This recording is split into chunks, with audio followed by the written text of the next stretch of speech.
अब राजा मनु के पुत्र प्रियव्रत की कहानी। दोस्तों, अगर वीडियो पसंद आता है तो वीडियो को लाइक सब्सक्राइब जरूर करें।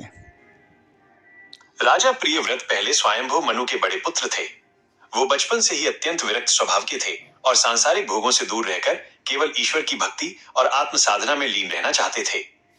उन्होंने देवर्षि नारद से परमार्थ तत्व का उपदेश लिया और दृढ़ संकल्प किया कि वे अपना संपूर्ण जीवन ब्रह्माभ्यास में बिताएंगे। उनके पिता मनु चाहते थे कि प्रियव्रत पृथ्वी के पालन का भार संभालें, क्योंकि वे हर दृष्टि से योग्य थे। लेकिन प्रियव्रत ने राजपाट को अपनी साधना में बाधा मानकर पिता की आज्ञा स्वीकार नहीं की और तपस्या के लिए वन चले गए। ब्रह्मा जी का हस्तक्षेप और गृहस्थ जीवन।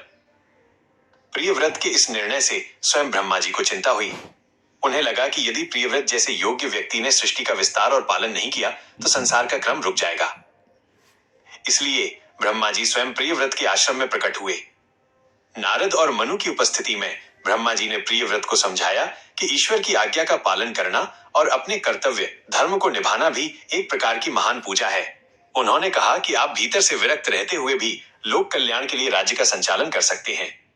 ब्रह्मा जी की आज्ञा का सम्मान करते हुए प्रियव्रत ने नतमस्तक होकर राजभार स्वीकार कर लिया। उन्होंने विश्वकर्मा की पुत्री बर्हिष्मति से विवाह किया और उनका गृहस्थ जीवन शुरू हुआ। कालांतर में उनके 10 पुत्र और 1 कन्या हुई। प्रियव्रत का अद्भुत संकल्प। राजा प्रियव्रत एक महान सम्राट बने और उन्होंने धर्मपूर्वक शासन किया। उन्हें एक बार यह ज्ञात हुआ कि सूर्य की किरणें पृथ्वी के केवल आधे भाग को ही प्रकाशित कर पाती हैं, जिसके कारण शेष आधे भाग में सदैव अंधकार रात रहता है।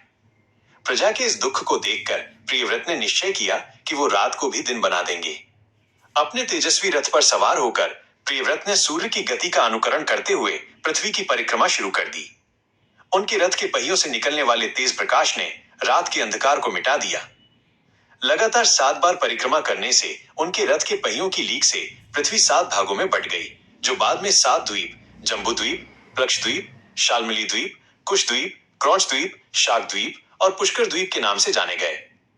इन द्वीपों के बीच के गहरे खड्डे ही 7 समुद्रों क्षार, इक्षु, सुरा, घृत, दधी, दुग्ध और जल के रूप में प्रसिद्ध हुए। इस तरह प्रियव्रत ने अपनी अद्भुत शक्ति से पृथ्वी पर दिन और रात की व्यवस्था को संतुलित करने का प्रयास किया। त्याग और परम गति। लंबे समय तक धर्मपूर्वक शासन करने के बाद जब राजा प्रियव्रत ने देखा कि उनके पुत्र भी बड़े होकर राज्यभार संभालने के योग्य हो गए हैं, तो उनका वैराग्य फिर से जागृत हो उठा। उन्होंने अपनी सारी संपत्ति और विशाल साम्राज्य अपने आज्ञाकारी पुत्रों में बांट दी। उनके सबसे बड़े पुत्र अग्निध्र को जम्बू द्वीप का शासन मिला। समस्त मोह माया और राज ऐश्वर्य को त्याग कर राजा प्रियव्रत अंत में अपनी पत्नी और राज्य सहित सब कुछ छोड़कर पुनः